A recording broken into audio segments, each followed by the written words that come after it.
Hello and welcome to another episode of Live Light. A month ago we celebrated Mother's Day and I dedicated 3 episodes to the topic of motherhood. So it would only be fair to pause and give the same honor to fatherhood this Father's Day.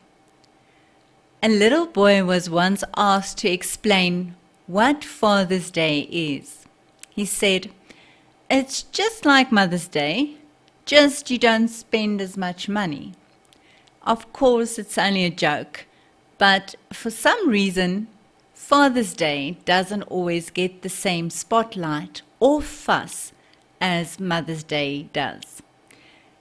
Mark Twain once said, "When I was 14, my father was so ignorant, I could hardly stand to have the old man around. But by the time I turned 21, I was amazed at how much he had learned in 7 years." Today, we want to take this moment to raise a toast to all the dads out there, and we want to celebrate you. Being a good father to your children and a good husband to your wife is a massive responsibility in today's world, especially here in South Africa, where many families are fractured and a father might no longer live in the same home as his children. The challenge becomes even greater then. There are many types of households, some where both parents are present, some with single mothers, and others where grandparents or extended family play a parenting role. According to statistics from 2023, only about 33% of children were raised in households with both parents present, while only 40% are raised by single mothers. Every year, Father's Day gives us a valuable opportunity to reflect on the vital role fathers play in our lives. It's a day to say thank you, to honor them, and to be reminded of the immeasurable influence a father has on his children. In a previous episode, I shared a touching story about when God made mothers. And recently, I came across a similar piece, this time about fathers, and I'd love to share it with you. When the Lord was creating fathers, he started with a tall and sturdy frame. A nearby angel, naturally a woman, watched curiously and asked, "What are you doing?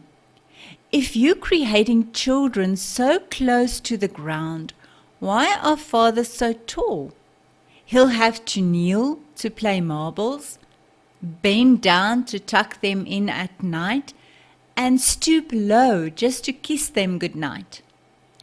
God simply smiled and said, "Yes, but if I make him the same height as a child, who will they have to look up to?" When God shaped a father's hands, he made them big and strong. And the angel shook her head and said, "Lord, those hands are too big. They'll never manage the tiny buttons on the church shirt or twist the little bands around a girl's ponytail. And what about removing splinters or changing a nappy properly?" But God answered, "I know, but they're big enough to carry all the little treasures a boy empties from his pockets at the end of the day. Stones and cars and wrappers, and still gentle enough to cup a child's face in his palms." Then God formed long legs and broad shoulders, and the angel raised her eyebrows.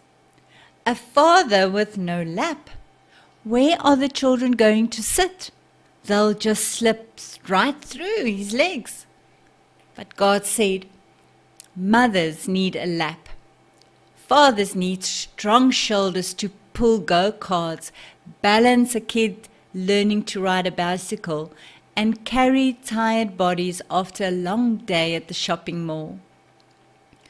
God was busy molding the biggest pair of feet the angel had ever seen when she couldn't hold back any longer.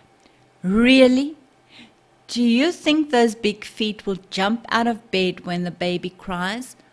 Or walk through the living room without stepping on at least a few Lego blocks? And God said, they'll do just fine. They'll chase away mice at the holiday house, walk up and down at every campsite, rugby tournament, and school concert, always carrying something, fixing something, or helping somewhere. And one day, they'll leave shoes behind that will be hard to fill. God worked through the night. He gave the father few words, but a voice filled with calm authority, eyes that see everything, but still remain kind and patient. And then, as if it were almost an afterthought, he added tears. He then turned to the angel and said, well, are you satisfied now that he'll be able to love as deeply as a mother? And the angel went quiet. Today I want to remind us that a father's role in the family is irreplaceable. In a time where family structures are under pressure and the world seems to water down the value of fatherhood, we want to declare again, dads, we need you. Your children need you. And your presence has the power to shape the future. This message is meant to inspire fathers to fully embrace their calling. You don't have to be perfect to be powerful. You only have to be present and committed and loving. James Dobson said, children are not casual guests in our homes. They have been loaned to us temporarily for the purpose of loving them and instilling a foundation of values. I would like to share 5 valuable thoughts with you and hope that you embrace them as a dad. First of all, fathers are more than providers. They're leaders and role models.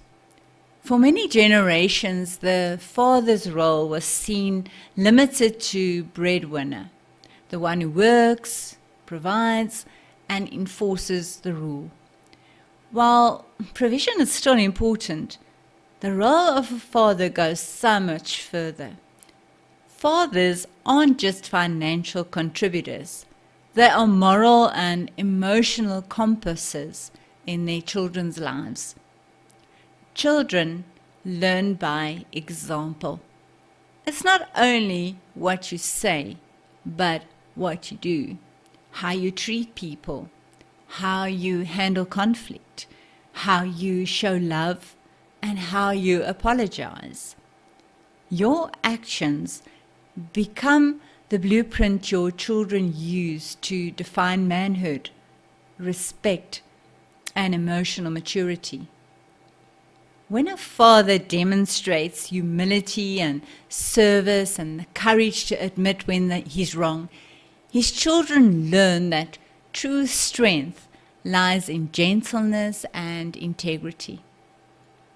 Secondly, research shows that children with engaged, loving fathers perform better at school, have healthier self-esteem, they are more resilient. Being involved doesn't mean you need hours and hours every day. It's about the quality of your presence. It's that in the car ride chat, the dinner conversation, the bedtime prayer. These small moments shape a child's heart more than we often realize. The absence of a father, even emotional absence, leaves a gap. And that gap often gets filled by the wrong things: peer pressure, media, bad influences, or a distorted self-image. But when a father says, "I'm proud of you, if I see you, I believe in you," it has incredible power. Thirdly, fathers as spiritual leaders and protectors. Fathers, it's time to take up your role as a spiritual leader in the home. In a world full of moral confusion, children need fathers who model faith, not just talk about it. It's not just the pastor's job or the school's job or mom's job. It's your job too. Being a spiritual leader doesn't mean you have to be a theologian. It means you're willing to pray with your kids and open the Bible with them and show them what it means to truly live a life of faith. It means going to church with them, not just sending them there. A father also protects, not just physically, but emotionally and spiritually. Children need to know, my dad will protect me, support me, and stand up for me. That safety helps them face life with courage. As James Dobson so powerfully said, if we don't teach our children to follow Christ, the world will teach them not to. Fourthly, being a father in the 21st century isn't easy.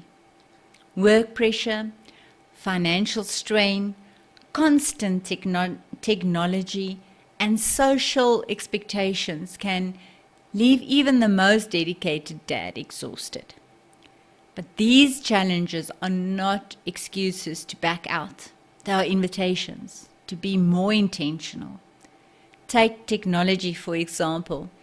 It can connect or disconnect us. If your kids always see you glued to your screen, they may feel unseen. But if you put your phone down and really tune in, they'll feel truly loved. Work too can become a trap. Being so caught up in providing that you miss the biggest investment of all, your children. Remember, no success outside the home can compensate for failure inside the home. And then lastly, a call to fatherhood. Your children need you.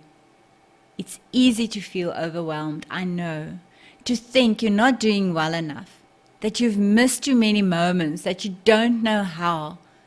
But here's what you need to know. You don't need to be perfect. You just need to be present. You need to keep showing up. And remember, your child doesn't need a superhero. They need you. What your children will remember most isn't the gifts you brought, the gifts you bought, or the money you earned. They'll remember the laughter in the kitchen, the bedtime stories, your hand on their shoulder, and your eyes filled with pride. Father's Day isn't just about socks and braai. It's a reminder you are called to something sacred. You are not replaceable. You are not too far gone to begin again. Your child looks up to you. They trust you. They want to see you, hear you, experience you. They need to know you are there. Your love shapes their identity. Your faith gives them direction. And your time gives them security. So step up, Dad. You matter. You need it. And you are not alone. Your Heavenly Father walks with you every step of the way. May this Father's Day be a new beginning, a reminder of your immense influence and the affirmation that you are enough simply because you are their dad. Till next time, live light.